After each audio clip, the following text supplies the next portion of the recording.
Hi, welcome to the IntroStat R Lab.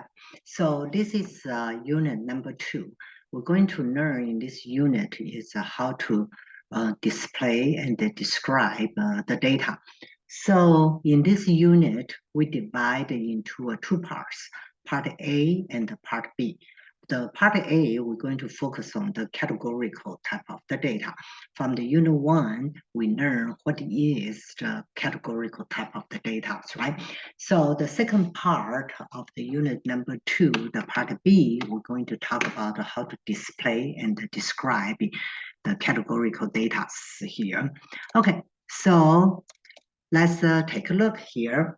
So from the unit number 2, the part A, from the lecture part, remember we talk about every R lab, we have a lecture part, and we also have specifically to the R software part. Okay, so for the part A, the lecture parts here, total, we have 3 videos. And these 3 videos basically talk about how to describing and graphing the categorical data here. So if you go back to your textbook, the reference back to your textbook will be covered section 2.1. If you want to know more detailed information, you can always try to read the textbook section 2.1 here. Okay, so like in here, the 3 things we're going to talk about is we're going to see how do I display and describing categorical data here. So the few charts we're going to focus on will be the pie chart. This is a very, very common chart, right? So we have a pie chart, we have a bar chart, and then also we're going to do the relative frequency table. What is the relative frequencies, right, table? And what is just the frequency table?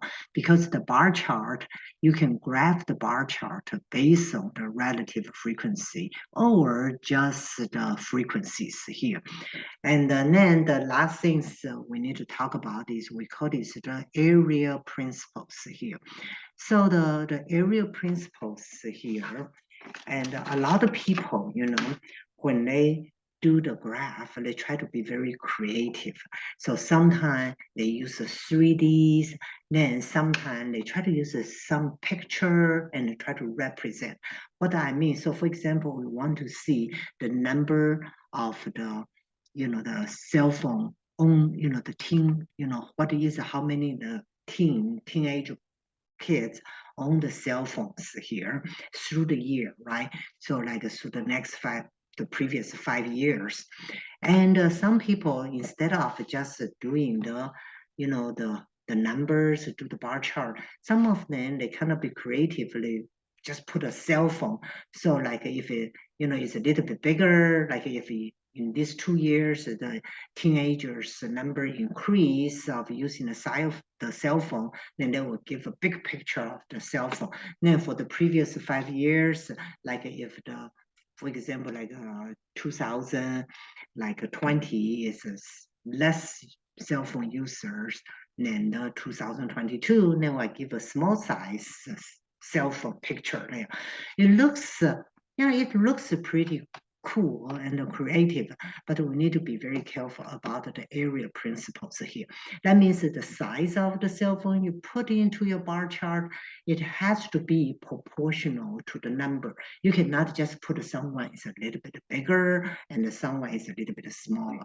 All right, so the area principle is one of the things we need to be very, very careful.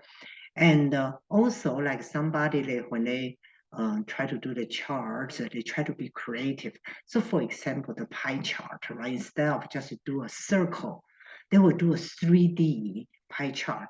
It looks cool, but the 3D sometimes will, provide the information it provides will violate the area principle. So that is typical is when you do a chart, if you only have one variable, you don't really want to use the 3D charts to do that. Okay, and also like if you see some pie chart people did, like each slice of the pie, they kind of separate that instead of put the whole like one circle there. So that is also sometimes will give you the wrong visual kind of impression about your pie charts here. All right, so in the video, this three video, we're going to do a detailed discussions about what is the area principle. So we need to be very careful about the area principle and what is the common mistake when you do the pie chart and the bar charts here, right? So from the statistics point, of course, when you do a chart, the cool chart is, of course, is nice, but the accuracy is the number one priority. You cannot, because of you want the chart to be looking cool, get the many pictures there, then kind of defeat the purpose you want to show the data layer. All right. All right, so then for the part A, the software, also the R part, we also have three videos here. And of course, because we'll talk about the pie chart, the bar chart, and the frequency tables, right? So we're going to show you in these three videos how to write the R codes for graphing the pie chart, bar chart, all right? And how do you construct the frequency tables here. And then in the R, we call this pipelines here. You know, what is the idea about the pipelines? What that means here? And also is another is we said how to set the filter. This is kind of important, right? So if you want to just do a pie chart for certain things, you want to filter through only male or female, or like only freshman, only sophomore, how do you filter the data here? Of course, as soon as you get the the login ID and the password, you can start to look at those videos. But before that, you can just focus on the lecture parts of the videos here. So the same things. So total here we have 6 videos. So where you can find those videos is the same like you'll find your previous video. You can find it at my Shuko Math Lab YouTube studio, the YouTube channel, and under the playlist Introstat R Lab, you should be able to see, this introduction 2.A, and also you should be able to see the 6 videos associated with the categorical data. All right, I hope that this brief introduction give you an idea of what we try to cover in this part here. Okay, and the key things to focus on, right? So the area principle and how to do a pie chart and the bar chart and the common mistake you're going to have. All right, okay, that's it.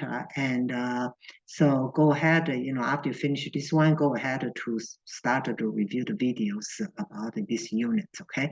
All right, nice talk to you and looking forward to talk to you in the next ones here, okay? Bye-bye.